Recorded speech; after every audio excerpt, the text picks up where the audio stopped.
خواب شب چھڑ دو، نکلو خواباں دی دنیا تو باہر. کہتے ہیں نہیں جی وہ بخاری مسلم میں تو یہاں تک ہے، نبی اسلام فرمایا جس نے خواب میں مجھے دیکھا ان قریب بیداری میں بھی میری زیارت کرے گا. جی بالکل موجود ہے. ان کرنا کہ جی دیکھو نکالتے یہ ہیں کہ وہ کہتے ہیں جی جلال الدین سیوطی نے جو ہے وہ اتنی دفعہ 70 دفعہ 90 دفعہ 100 دفعہ پتہ نہیں کتنی کتنی دفعہ وہ کلیم کرتے ہیں نبی علیہ السلام کو خواب میں نہیں بیداری میں دیکھا. پھر کئی صوفیاء کا کہتے ہیں جی وہ حضور سے ڈائریکٹ پوچھ لیتے تھے کہ یہ حدیث صحیح ہے ضعیف ہے. وہ صوفیاء کا لینا دینا حدیث کی صحت کے ساتھ؟ وہ تو کہتے ہیں حدیث تو حدیث ہوتی ہے چاہے اصلی ہو یا جعلی.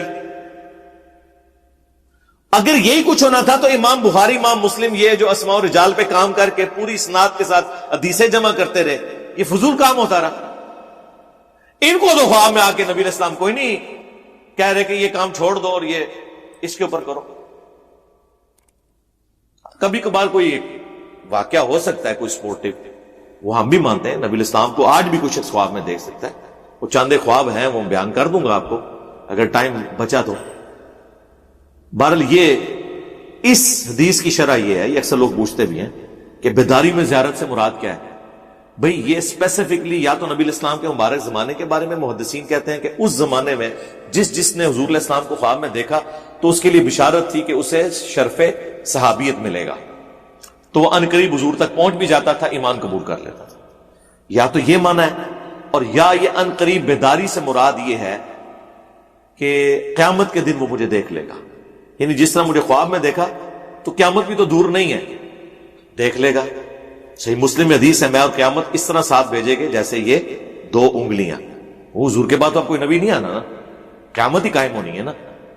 تو ان قریب سے مراد ہے بیداری میں دیکھ لے گا قیامت کے دن. اللہ تعالیٰ ہمیں اپنے محبوب صلی اللہ علیہ وآلہ وسلم کی شفاعت نصیب فرمائے، آمین.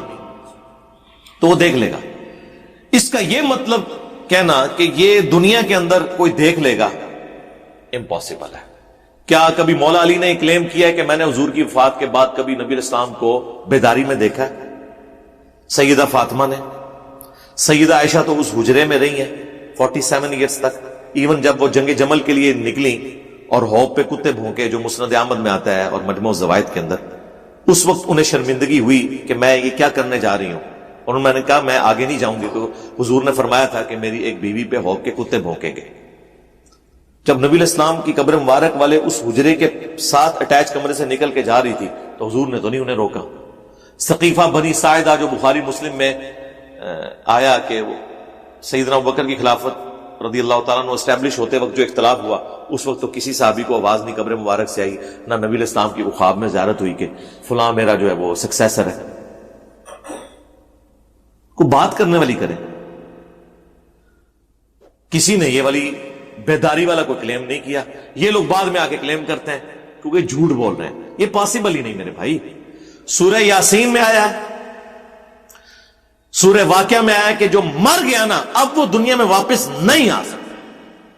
یہ حضرت عیسیٰ علیہ السلام کا بھی جو معجزہ رپورٹ ہوا ہے وہ دنیا میں واپس نہیں آتے تھے، صرف مردہ وہ زندہ کرتے تھے. وہ مردہ گواہی دیتا تھا کہ یہ اللہ کے پیغمبر ہے، پھر وہ وہیں مر جاتا تھا. یہ نہیں تھا کہ چلنا پھرنا شروع کر دیتا تھا. نہ جو مر گیا واپس نہیں آ سکتا.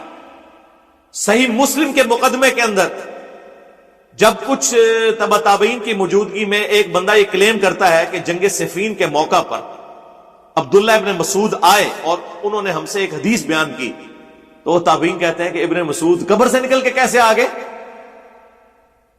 وہ تو 32 یا 33 ہجری میں فوت ہو چکے تھے اور جنگ صفین تو 37 ہجری میں ہوئی ہے. یعنی یہ امام مسلم صحیح مسلم کے اندر یہ مقدمے میں لے کے آیا روایت. یعنی اس زمانے میں کسی کا یہ یقین ہی نہیں تھا کہ کوئی قبر سے بھی نکل سکتا ہے. انہوں نے اس کا مذاق اڑایا کہ اچھا ابن مسعود قبر سے نکل کے حدیث بیان کر کے چلے گئے. وہ جھوٹ پکڑا گیا نا یار. اس زمانے میں ابن مسعود کے حوالے سے جو لوگ جھوٹ بیان کر رہے تھے وہ بریلوی دیوبندی اہل حدیث تھے، شیعہ تھے یا تابعین تھے؟ قانوناً تو تابعی تھے نا، کافر مشرک تو نہیں تھے نا وہ، تبھی حدیثیں بیان کر. تو جب میں نے یہ بات کہی تھی کہ تابعین میں تو بڑے بڑے جھوٹے اور کذاب لوگ ہیں، تو یہ وہابیوں کے مولوی، بریلویوں کے مولوی، دیوبندیوں کے مولویوں نے میرے خلاف کلپ بنایا کہ یہ تابعین کو جھوٹا کہتا ہے. کیا میں ان تابعین سے مراد نعوذ باللہ من ذالک حسن بصری لے رہا تھا، یا میں امام زین العابدین کو لے رہا تھا، یا میں امام ابن شہاب زہری کو لے رہا تھا؟ اپنا لقمہ میرے منہ میں ڈال دیں۔ اس زمانے میں تو ایسی کوئی چیز نہیں ہوا کرتی تھی کہ جی کوئی نکل کے باہر آ جائے۔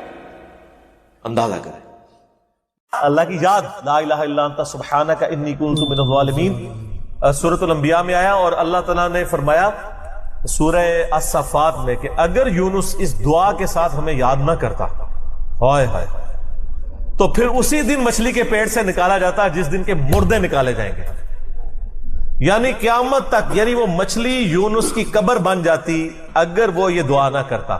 اس سے کئی رزلٹ نکلے۔ ایک تو رزلٹ یہ نکلا کہ یہ دعا اللہ کو اتنی محبوب ہے کہ وہ اللہ جس کا جلال اتنا ہے کہ وہ اپنے پیغمبر کو بھی کہہ رہا ہے کہ تو نے قیامت والے دن ہی نکلنا تھا، کہ مجھے اتنا غصہ ہے تیرے اوپر، گناہ کے اوپر نہیں، لغزش کے اوپر، وہ غصہ بھی ٹھنڈا ہو گیا۔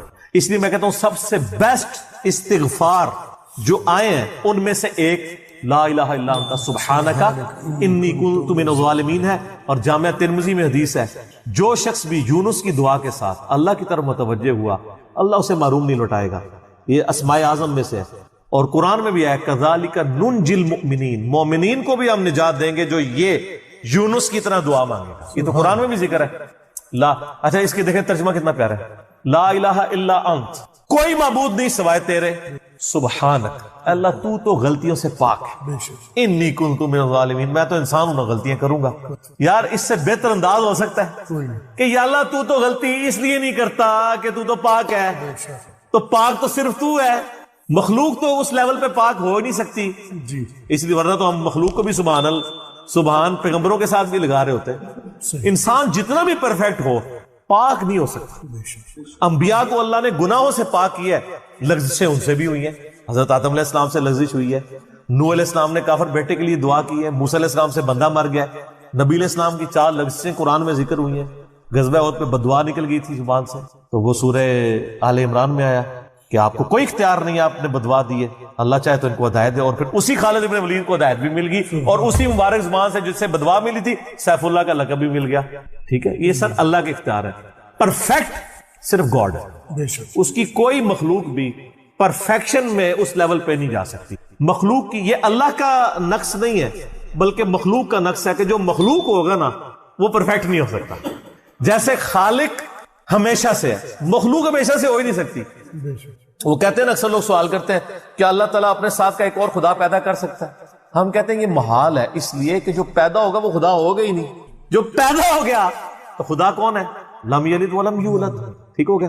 تو ذکر بھی کریں سر، اللہ کو یاد کریں، جھوم جھوم کے ہر جگہ ذکر کریں، کوئی پروٹوکول نہیں، نہ وضو نہ غسل، ذکر کے لیے کوئی پروٹوکول نہیں ہے، جب مرضی ذکر کریں، اللہ کو یاد کریں، اور اس کے لیے کپڑے پہننا ہونا بھی ضروری نہیں ہے۔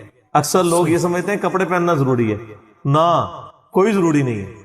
بعض اوقات بندہ وضو کے لیے اندر چلا جاتا ہے، غسل کے لیے یا غسل کرتے ہوئے تو لوگ بسم اللہ نہیں پڑھتے ہیں، کپڑے پہن کے پھر بسم اللہ پڑھتے ہیں۔ سر اللہ اور بندے کا کون سا پردہ ہے؟ ٹھیک ہے، آپ کر سکتے ہیں ذکر۔ اگلا سوال ہے، میں نے اپنی زندگی میں بہت شرک کیا ہے لیکن الحمدللہ اب توبہ کر چکا ہوں، لیکن اس کے باوجود یہی فکر دامن گیر رہتی ہے کہ شرک تو ناقابل معافی گناہ ہے، معلوم نہیں کہ میری توبہ قبول ہوگی بھی یا نہیں، مجھے بتائیں میں کیا کروں۔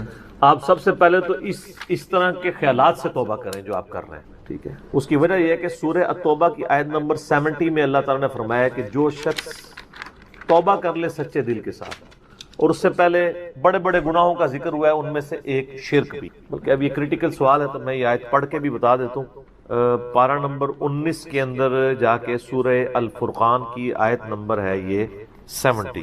اعوذ باللہ من الشیطان الرجیم، بسم اللہ الرحمن الرحیم۔ ہاں جی یہ آ گیا، والذین لا يدعون مع اللہ الہا آخر، یعنی اللہ تعالیٰ اہل ایمان کی نشانی بتا رہا ہے کہ وہ ایسے لوگ ہیں کہ وہ اللہ کے ساتھ کسی اور کو الہ کے طور پر نہیں پکارتے، ولا یقتلون النفس التي حرم اللہ الا بالحق، اور کسی جان کو ناحق قتل نہیں کرتے۔ ہاں بفتوی شریعت والا معاملہ علیحدہ ہے، یعنی قتل کے بدلے قتل، وہ بھی گورنمنٹ کا جوڈیشری کا کام ہے، آپ نے خود نہیں کرنا۔ ولا یزنون، نہ زنا کرتے ہیں۔ ومن یفعل ذلک یلقى اثاما، جو کوئی یہ 3 گناہ کرے گا ان قریب ان کا عذاب چکھ لے گا۔ کون سے 3 بڑے گناہ گنوائے گئے ہیں؟ نمبر 1 اللہ کے ساتھ شرک، نمبر 2 قتل ناحق، اور نمبر 3 زنا۔ حتیٰ کہ بخاری مسلم میں ایک حدیث ہے کہ نبی علیہ السلام سے جب بڑے بڑے گناہوں کے بارے میں پوچھا گیا نا تو آپ نے یہی 3 گناہ گنوائے اور پھر آپ نے کہا قرآن پڑھ کے دیکھو۔ یعنی نبی علیہ السلام بھی اپنی بات کی دلیل میں قرآن پیش کرتے ہیں، ماشاء اللہ تعالی۔ والذین لا يدعون مع اللہ الہا آخر ولا يقتلون النفس التي حرم اللہ الا بالحق ولا يزنون ومن يفعل ذلك يلقى اثاما يضاعف له العذاب يوم القیامة ويخلد فيه مہانا۔ جو یہ 3 گناہ کرے گا اس کے لیے عذاب دگنا کر دیا جائے گا قیامت میں، اور وہ ذلیل و خوار کر کے آگ میں یعنی جھونکا جائے گا۔ الا من تاب، ہاں اگر کوئی ان گناہوں سے توبہ کر لے۔ کون سے؟ نمبر 1 شرک، نمبر 2 قتل ناحق، اور نمبر 3 زنا۔ وآمن وعمل عملا صالحا، اور ایمان لے آئے، یعنی ایمان تو پہلے بھی ہوگا نہیں، صحیح والا ایمان، اور نیک عمل کرے۔ فَأُولَئِكَ يُبَدِّلُ اللَّهُ سَيِّئَاتِهِمْ حَسَنَاتٍ، تو پھر ایسے شخص کے گناہوں کو بھی اللہ تعالیٰ نیکیوں سے بدل دے گا۔ صرف معافی نہیں سر، جتنے بڑے بڑے گناہ تھے اسی لیول کی بڑی بڑی نیکیاں۔ وَكَانَ اللَّهُ غَفُورًا رَحِيمًا، اور اللہ تعالیٰ تو بخشنے والا مہربان ہے۔ وَمَن تَابَ وَعَمِلَ صَالِحًا، جو کوئی توبہ کرے اور نیک اعمال کرے، فَإِنَّهُ يَتُوبُ إِلَى اللَّهِ مَتَابًا، تو اللہ تعالیٰ کہتا ہے کہ میرے ذمے ہے اس کی توبہ کو قبول کرنا۔ یعنی اللہ تعالیٰ نے اپنے اوپر خود سے واجب کیا، حالانکہ اللہ تعالیٰ کسی چیز کا پابند نہیں ہے کہ جو میری طرف رجوع لائے گا میں اسے ضرور معاف کروں۔ تو اگر کسی شخص کو اس طرح کا وہم آتا ہے نا، اور یہ وہم اس لیے بھی آ رہا ہوتا ہے، بعض اوقات لوگ یعنی اس کا ترجمہ کرتے ہوئے بالکل لفظی ترجمہ کر رہے ہوتے ہیں۔ قرآن حکیم کی آیات چونکہ پورے کانٹیکسٹ کے ساتھ ہوتی ہیں، بیک گراؤنڈ میں آیات نازل ہوئی ہوتی ہیں، لہٰذا میں جب بھی ان آیات کا ترجمہ کرتا ہوں نا، جب اسپیسیفکلی شرک کو ایڈریس کر رہا ہوتا ہوں، میرا لیکچر نمبر ہے مسئلہ نمبر 3 دعا صرف اللہ ہی سے، اور سچ پیپر بھی ہے اس کے اوپر، تو ہم یہ ترجمہ جو ہے نا یہ آیت ان اللہ لا یغفر ان یشرک بہ، بے شک اللہ اس گناہ کو کبھی معاف نہیں کرے گا کہ کوئی شخص اللہ کے حضور قیامت والے دن اس حال میں پیش ہوا کہ اس نے دنیا میں شرک کیا ہوا، یعنی بغیر توبہ کے وہ مرا۔ وَيَغْفِرُ مَا دُونَ ذَلِكَ لِمَن يَشَاءُ، اور شرک کے علاوہ ہر گناہ معاف کر دے گا، وہ بھی اوپن لائسنس نہیں، جس کے لیے چاہے گا۔ یعنی جو شخص شرک سے توبہ کیے بغیر گیا نا، اس کی تو توبہ ہے ہی نہیں قیامت۔ ہاں دنیا میں کر گیا وہ معاملہ علیحدہ ہے، قیامت میں اللہ سے اس حال میں ملا کہ اس نے دنیا میں شرک کیا ہوا اور توبہ نہیں کی، تو اللہ تعالیٰ اس کا گناہ معاف نہیں کرے۔ وَمَن يُشْرِكْ بِاللَّهِ فَقَدْ ضَلَّ ضَلَالًا بَعِيدًا، جو کوئی شرک کرتا ہے وہ گمراہی میں دور جا پڑا، وَلِعَوْذُ بِاللَّهِ تعالی۔ دنیا میں تو میرے بھائی جامعہ ترمذی میں حدیث ہے، نبی علیہ السلام نے فرمایا موت کے غرغرے سے پہلے اللہ تعالیٰ توبہ قبول کرے۔ موت کے غرغرے سے مراد ہے نزع کا عالم طاری ہونے سے پہلے، جب کسی کو موت نظر آ گئی نا اب وہ توبہ نہیں کر سکتا۔ تو قرآن حکیم میں ہے نا، فرعون جب ڈوبنے لگا تھا تو اس نے کیا کہا تھا، میں ہارون اور موسیٰ کے رب پر ایمان لاتا ہوں، بنی اسرائیل کے رب پہ، تو اللہ تعالیٰ نے کیا فرمایا تھا، الآن، اب لایا ایمان۔ حالانکہ ایمان تو لے آیا تھا، وہ غرغرہ تو وہ لے ہی رہا تھا نا، غوطہ تو کھا رہا تھا نا۔ تو موت کے غرغرے سے مراد ہے نزع کا عالم طاری ہونے سے پہلے۔ اور اس میں ایک پوائنٹ کئی دفعہ ہائی لائٹ کر چکا ہوں، یہاں پہ بھی کر دوں، اگر آپ کو کسی شخص کے بارے میں یہ پتا چل جائے نا کہ اس کو لا علاج بیماری لگ چکی اور وہ اب کچھ عرصے میں ایکسپائر ہو جائے گا، جیسے کینسر ہے، یعنی ہم نے یہ لرن کر لیا نا کہ کینسر جب 3rd سٹیج کے اوپر پہنچ جاتا ہے تو وہ انسان بچتا نہیں ہے۔ جس شخص کو کینسر ہوا ہے یا سپوز اس کے گردے فیل ہو گئے یا دل بالکل ایج پہ پہنچ چکے، ایسے لوگوں کو یعنی پاکستان انڈیا میں تو لوگ چھپاتے ہیں کہ پہلے ہی نہ کہیں مر جائے وہ سن کے۔ کتنی حیران کن بات ہے کہ مسلمان جس کے لیے موت ایسٹ ہونی چاہیے، چلو کافر کو تو سمجھ آتا ہے، اس نے تو دنیا ہی کمائی ہے نا، مسلمان بھی مرنے سے پہلے مر جاتے ہیں موت کا سن کے، ایسا تو نہیں ہونا چاہیے اصولاً۔ اور یہ ٹانٹ اللہ نے قرآن پاک میں یہودیوں کو دی ہے سورہ جمعہ کے اندر، کہ کہتے ہیں نا اللہ کے بڑے چہیتے ہیں، ان کو کہو کہ تم موت کی تمنا کرو اگر تم سچے ہو، اگر تم اللہ کے چہیتے ہو تو پھر موت تو تمہارے لیے خوشخبری ہونی چاہیے، لائبلٹی نہیں ہونی چاہیے، ایسٹ ہونی چاہیے۔ اب یہی تان ہمیں بھی آ رہا ہے، مسلمان کی حالت نہیں ہونی چاہیے، اس کو موت کا پتہ چلے تو جناب وقت سے پہلے ہی مرنے کی کوشش کرے۔ تو لیکن آپ یورپ امریکہ میں اگر کسی کو بیماری ہو نا، اس کو بتا دیا جاتا ہے کہ سر پلان کر لیں 6 مہینے ہیں، اور 6 مہینے بھی ان کے پلان ہیں، وہ 6 سال بھی ہو سکتے ہیں، 6 گھنٹے بھی ہو سکتے ہیں، وہ تو اللہ کی مرضی ہے، وہ ایک ایسٹیمیٹ بتاتے ہیں۔ یہاں پہ لوگ چھپا لیتے ہیں، اس کا نقصان یہ ہے کہ نہ وہ اپنی لائف کو یعنی کوئی وراثت کے پوائنٹ آف ویو سے مینج کر سکتا ہے، اور سب سے بڑھ کے اسے توبہ کی طرف آپ کو لانا چاہیے، میں تو کہتا ہوں جی کسی کو کینسر ہو گیا ہے، ابھی اس میں موت کا غرغرہ نہیں آیا، کوئی کینسر ہوا ہے نا، پتہ نہیں کب مرنا ہے، ٹھیک ہے نا، نزع کا عالم بھی نہیں ہے، اس کو سب سے پہلے بتائیں کہ بھئی تمہیں لا علاج بیماری ہے، تمہاری ڈیتھ کسی بھی وقت ہو سکتی ہے، اللہ کی طرف رجوع لاؤ۔ سر اس نے پوری زندگی بھی عیاشی کی تھی نا، وہ اپنی آخرت مینج کر سکتا، وہ تو خیر کر سکتا ہے، ہمیں بھی اپنی آخرت مینج کرنی چاہیے، روزانہ مرنے سے پہلے توبہ کرنی چاہیے۔ روزانہ ہم مرتے ہیں نا، صحیح بخاری میں حدیث ہے نا، نبی علیہ السلام رات کو سوتے ہوئے کیا دعا مانگتے تھے؟ اللہم باسمک اموت و احیا، میں تیرے نام پر مرتا اور جیتا ہوں، یعنی سوتا اور جاگتا ہوں، کیونکہ صحیح بخاری میں حدیث ہے موت جو ہے وہ نیند کی بہن ہے، اور جب آپ صبح اٹھتے ہیں تو وہ بھی صحیح بخاری میں دعا ہے، الحمدللہ الذی احیانا بعد ما اماتنا والیہ النشور، تمام تعریفیں اس اللہ کے لیے ہیں جس نے مجھے مرنے کے بعد زندہ کیا، یعنی موت کے بعد زندہ، اور میں نے پلٹ کے اس کی طرف جانا ہے۔ تو رات کو سونے سے پہلے توبہ کریں، اور سب سے بیسٹ توبہ تو وہ بخاری مسلم میں حدیث ہے، جس نے رات میں سورۃ البقرہ کی آخری 2 آیات پڑھ لی اسے ہر چیز سے کفایت کر جائیں گی۔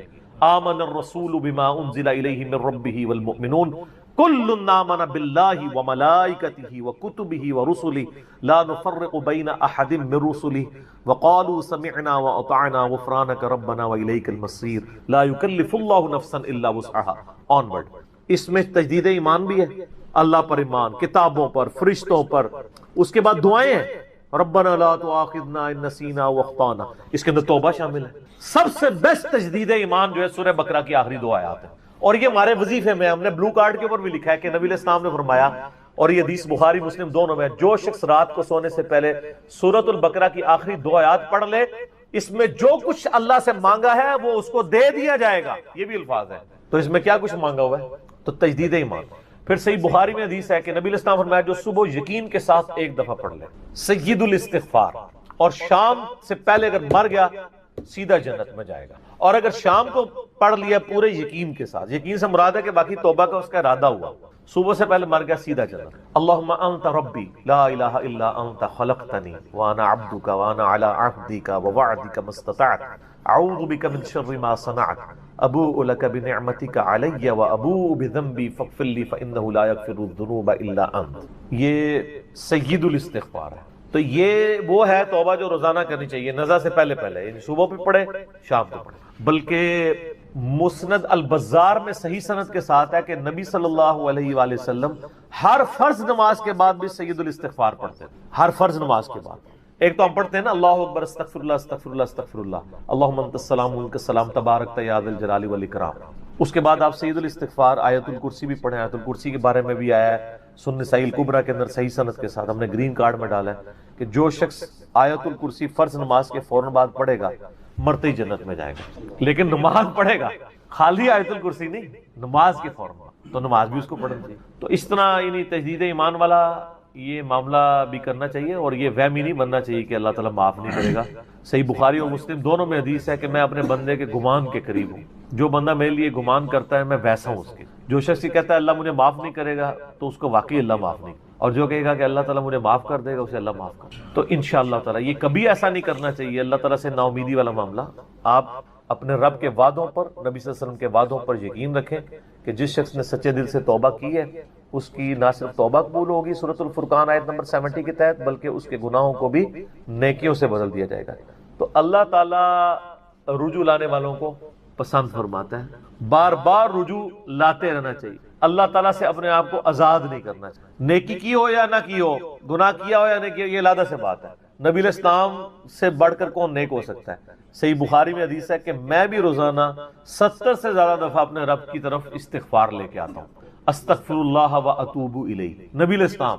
اور یہ 70 کا عدد آپ نے کثرت کے لیے بولا ہے، عربی میں 70 کا مطلب 70 ڈیجٹ نہیں ہوتا، 70 کا مطلب 1000 دفعہ بھی ہو سکتا ہے، 10,000 دفعہ بھی ہو سکتا ہے، 100 دفعہ بھی ہو سکتا ہے، کثرت کے لیے بولا جاتا ہے۔ تو استغفار تو بندے کی ضرورت ہے، یہ اللہ سے ایک نیکی ہے، اور ہر چیز کے ساتھ استغفار اٹیچ ہے۔ آپ دیکھیں کہ محفل سے اٹھنے کی جو دعا ہے اس میں استغفار ہے، سبحانک اللہم وبحمدک اشہد ان لا الہ الا انت استغفرک واتوب الیک، سنن نسائی میں حدیث ہے۔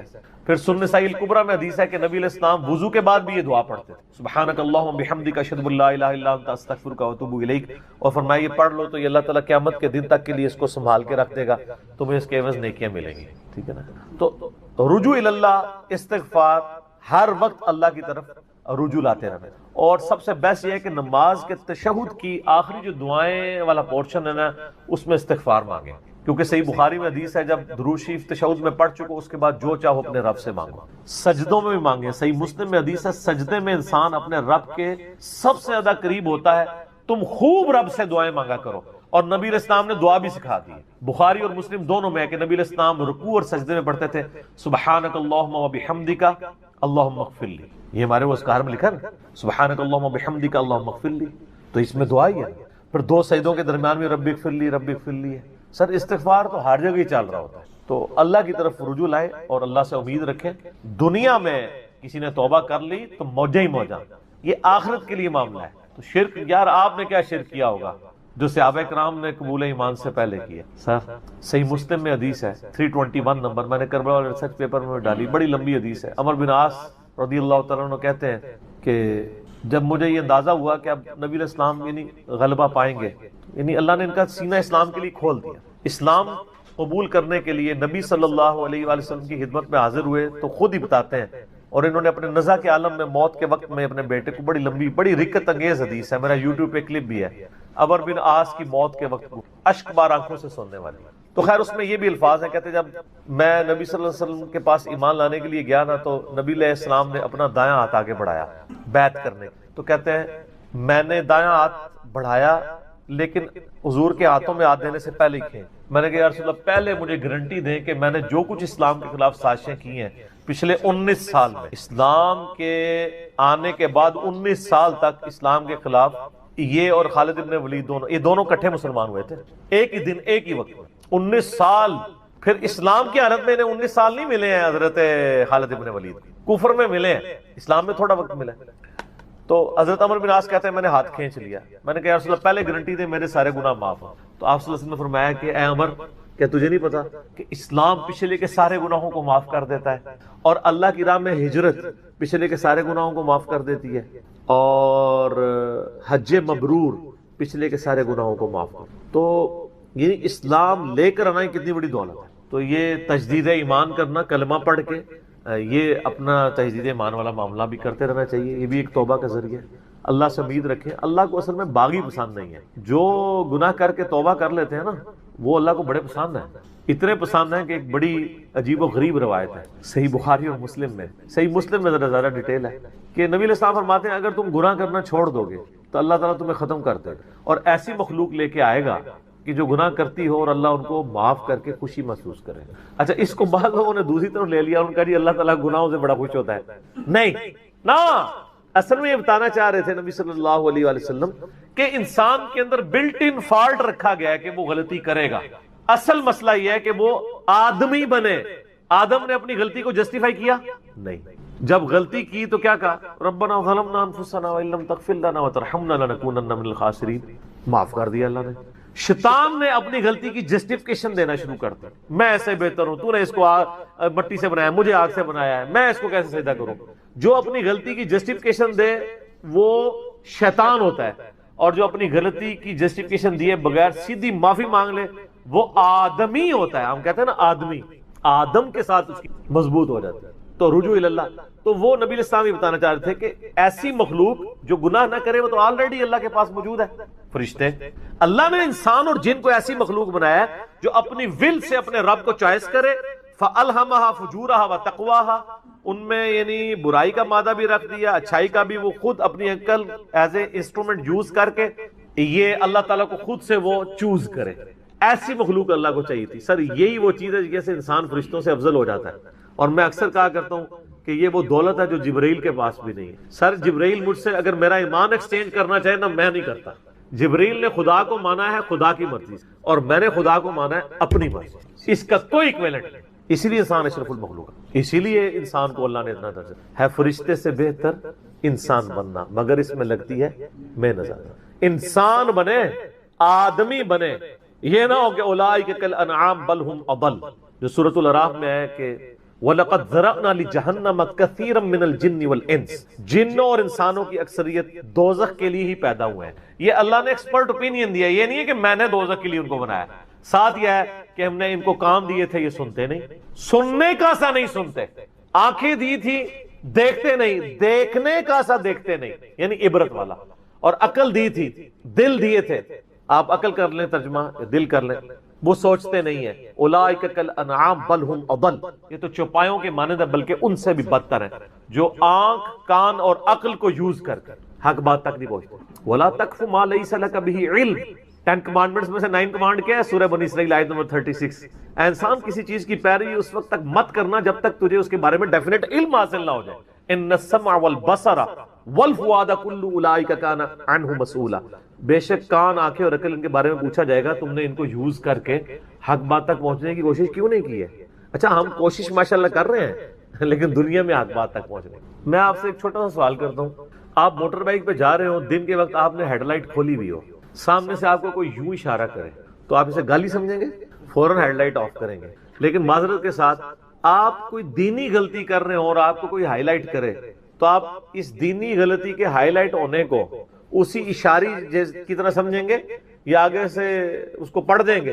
جہاں تو یہی ہوتا ہے، پڑھ دیتے ہیں. اسی لیے اکثر لوگ بتانا ہی چھوڑ گئے ہیں. وہ کہتے ہیں یار کہ دسیو کتنے بوڑھے ہو چکے ہیں، وضو کرنے کا طریقہ نہیں، یہاں تک صرف بازو اوپر کیا ہوتا ہے، ان کو پتہ نہیں کہ کون یوں سمیت دھونا ہے. سال لوگ دیکھ رہے ہوتے ہیں، کہتے ہیں یار چھوڑ. حالانکہ وہی بندہ اس وقت گڑھے میں گرنے لگے نا تو کتنے لوگ اس کو پکڑانے کے لیے آ جائیں گے، کیونکہ وہ فزیکلی نظر آ رہا ہوگا نا. آخرت کا گڑھا نظر نہیں آ رہا نا، انسان کہتا ہے خیر ہے.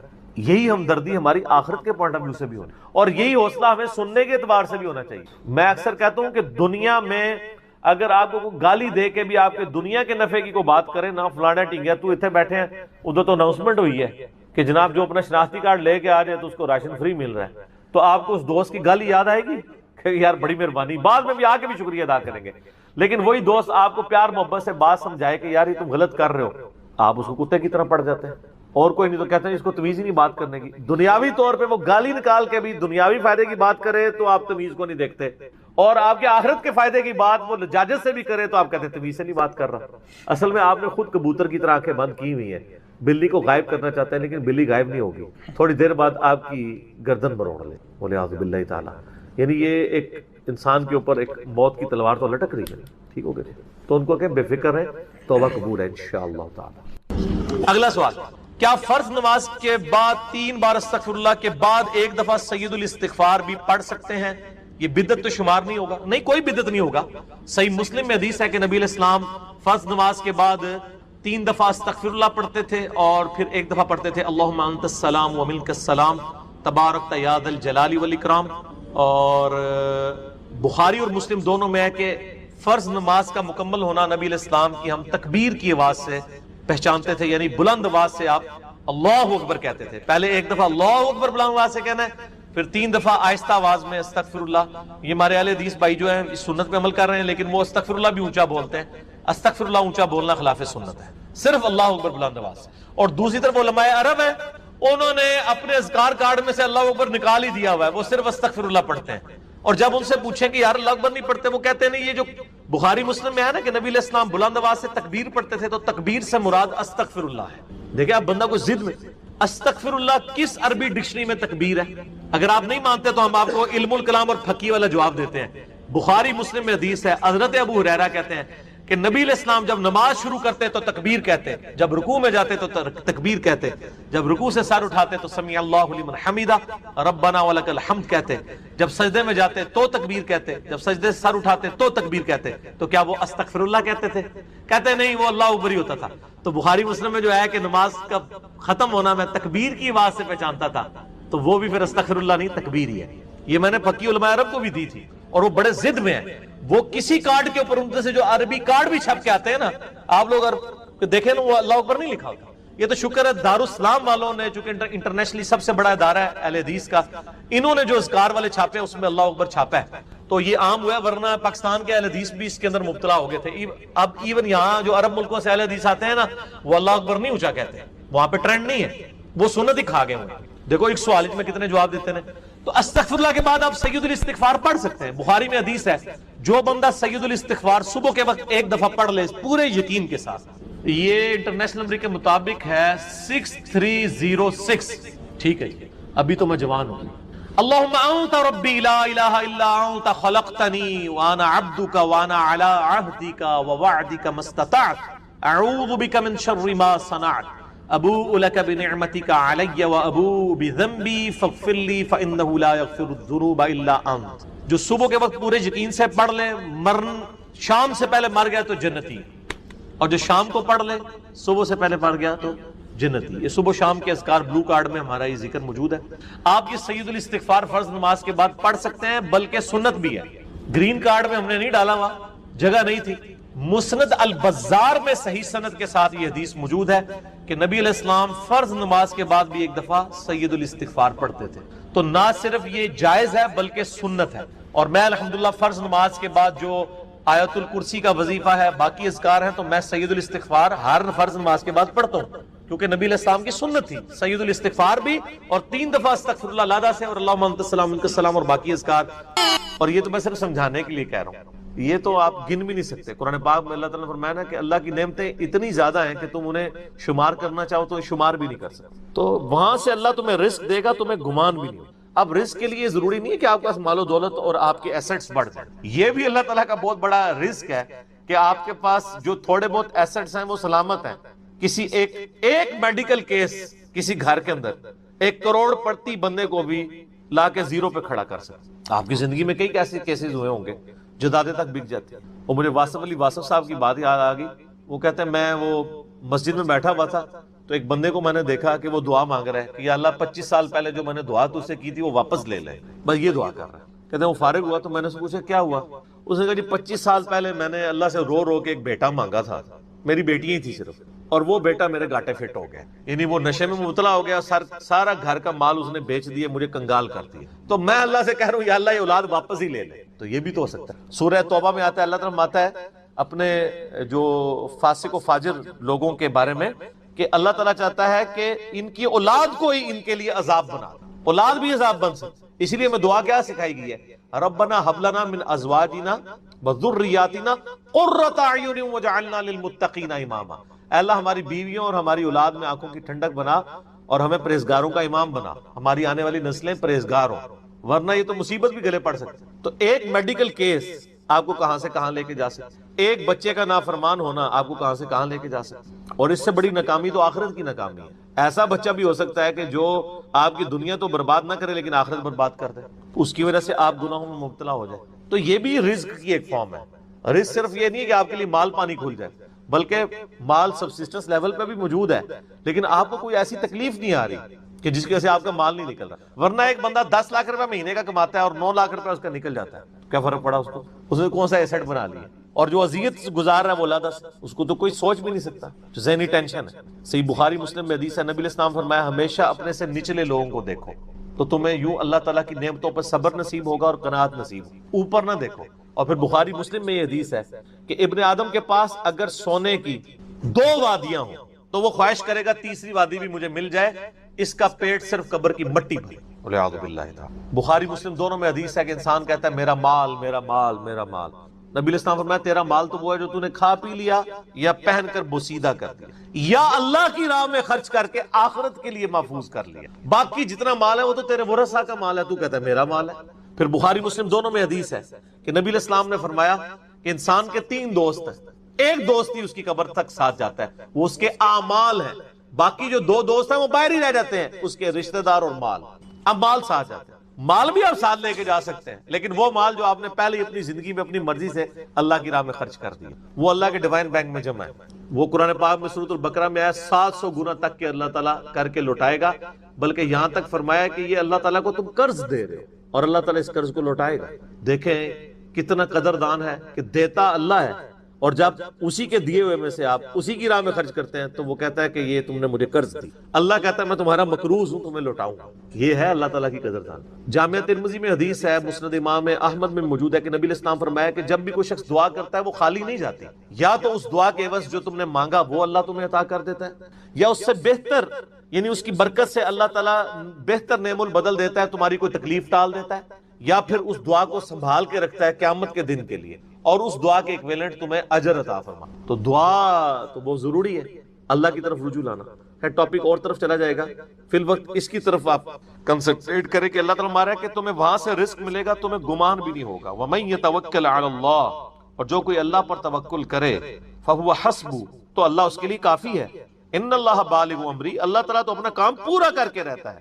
لیکن قد جعل اللہ لکل شیء قدرا، اللہ نے ہر معاملے کے لیے ایک اندازہ مقرر کر رہا ہے. اسی کو ہم وہ کہتے ہیں نا کہ اللہ کے ہاں دیر ہے اندھیر نہیں ہے. لیکن یہ دیر بھی ہم صرف سمجھانے کے لیے کہتے ہیں، وہ دیر نہیں ہے. وہ اللہ کا رول یہی ہے کہ اللہ تعالیٰ نے کسی معاملے کو کس لیول کے اوپر جا کے ایڈریس کرنا. 23 سال تک مشرکین عرب کو دیکھیں نا مہلت ملی ہے. کتنے لوگوں نے کہا کہ دیکھو کان پک گئے ہیں ہمیں سنتے ہوئے، نبی علیہ السلام ہمیں دھمکیاں لگاتے ہیں کہ قوم عاد قوم سمود کی طرح تم بھی برباد کر دیے جاؤ گے، جب وقت کے پیغمبر کا انکار کرو گے تو عذاب تو کوئی نہیں آ رہا. اور قرآن پاک میں پھر نبی علیہ السلام کے بارے میں بھی آتا ہے کہ آپ علیہ السلام نے بھی تھوڑی سی بے صبری کا مظاہرہ کیا. سورۃ الانعام کے سٹارٹ میں آپ پڑھ کے دیکھ لیں تو اللہ تعالیٰ نے پھر جلال فرمایا کہ نبی تم چاہو تو جاؤ زمین میں کوئی سرنگ تلاش کر لو یا آسمان میں کوئی سیڑھی لگا کے ان کی مرضی کا معجزہ انہیں لا کے دکھا دو.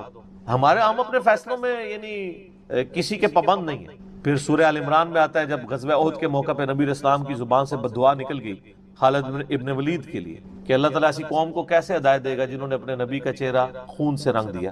یہ صحیح مسلم میں الفاظ ہیں، قرآن پاک میں اشارتاً اس کا ذکر ہے. سورہ آل عمران میں اللہ تعالیٰ نے فرمایا کہ نبی آپ کو کوئی اختیار نہیں ہے، اللہ تعالیٰ چاہے تو ان کو ہدایت بھی دے. ہائے ہائے، یہ اللہ کے فیصلے ہیں، یہ کسی انسان کا کوئی فیصلہ. تو اب ان آیات کی روشنی میں بزرگ تو کسی کھاتے میں نہیں بنتے. لوگ بزرگوں کو لے کے بیٹھ رہے ہوتے ہیں، یہ بزرگ دعا کریں گے، بزرگ کر دیں گے. بزرگوں نے کیا کرنا ہے؟ یا تو نبی علیہ السلام کے بارے میں فرمایا جا رہا ہے کہ آپ کو کوئی اختیار نہیں ہے، اللہ تعالیٰ چاہے تو بخش دے، اللہ تعالیٰ چاہے گرفت فرمائے، اللہ تعالیٰ چاہے ڈھیل دے. اللہ نے ہر کام کے لیے ایک اندازہ مقرر کیا ہوا ہے، وہ اسی موقع کے اوپر اللہ تعالیٰ اس چیز کو اسٹیبلش. وہ اللہ کے ڈیوائن علم میں ہے کہ کب اللہ تعالیٰ نے اسلام کا غلبہ کروانا ہے. جب نہیں کروایا تو 13 سال میں 125 بندے مسلمان ہوئے ہیں، اور اگلے 13 سال کے اندر دونوں سپر پاورز بھی الٹ دی گئی ہیں. دونوں طرف ٹائم پیریڈ تو ایک ہی ہے. تو یہ اللہ تعالیٰ فیصلے فرما. عمر اور رزق میں برکت کے لیے کوئی وظیفہ بتا دیں. اس میں نے بتا دیا نا، صحیح بخاری مسلم دونوں میں حدیث ہے. نبی صلی اللہ علیہ وآلہ وسلم نے فرمایا جو شخص یہ چاہے کہ اس کے رزق میں برکت کر دی جائے، عمر دراز کر دی، تو اپنے رشتہ داروں کے ساتھ اس نے، لیکن یہ بھی تقدیر میں لکھا ہوا ہوگا کہ وہ کرے گا تو یہ ہو جائے گا، تو اسی کو توفیق ملے گی نا. تو اللہ تعالیٰ اس کی عمر میں برکت صرف یہ نہیں ہے کہ ایک بندہ 60 سال کا ہے تو اب 100 سال پہ مرے. کئی 100 سال کی زندگی پاتے ہیں اور کام چوانی کا بھی نہیں کر کے مرتے. اور بعض لوگ 50 سال میں اتنا کام. امام شافعی کی عمر 55 سال تھی صرف جب فوت ہوئے ہیں. چلو شافعی کو تو چھوڑ دیں، اس سے پہلے آ جائیں. عمر بن عبدالعزیز 38 سال کی عمر میں فوت ہوئے ہیں. 38 سال کی عمر میں 3 براعظموں پہ ایسے نقوش چھوڑ گئے ہیں کہ آج دنیا حیران ہے. تو ان کو تو عمر بھی کوئی نہیں ملی. یہ نہیں ہوتا کہ آپ کو عمر کتنی ملی ہے، آپ نے اس عمر میں کیا کیا ہے. آپ اللہ تعالیٰ آپ کو اسی ٹائم میں اتنی برکت. میں اپنے لیے آپ کو بات کرتا ہوں، میں کسی کیا بات کروں، میری زندگی خود اس چیز کا نمونہ ہے. آج جب لوگ یہ نہیں کہتے ہیں یار اس نے اتنے ویڈیوز چڑھا دی ہیں، کتنے بیٹھ کے ریکارڈ کرانا رہنا، حالانکہ ہفتے میں ایک ریکارڈ ہوتی ہے، روزانہ ہوتی بھی نہیں ہے. لیکن کنسسٹینسی کے ساتھ، اللہ کی مدد کے ساتھ آپ اگر یہ کام لے کے چلتے رہیں تو slow and steady wins the race. تو آج چیزیں آپ دیکھ لیں ہزاروں کی تعداد میں آپ کے سامنے. اور یہ حالات اللہ تعالیٰ فیوریبل کرتا ہے. میں یقین کریں، میں اپنے بھائیوں کو کہتا ہوں، میں جب بھی درس، ابھی آج کا درس میں نے کرنا تھا نا، وہ ہندو کا جواب دینا تھا، تو میں نے پورے ہفتے سے دعائیں شروع کی ہوئی تھیں. اللہ زندگی دے دیں، حالات فیوریبل ہو جائیں، ٹرانسفارمر بھی نہ اڑے ہمارا، جنریٹر بھی چلتا رہے، سارے معاملات چلتے رہے، اور فرحان بھائی بھی ٹائم پہ آ جائیں.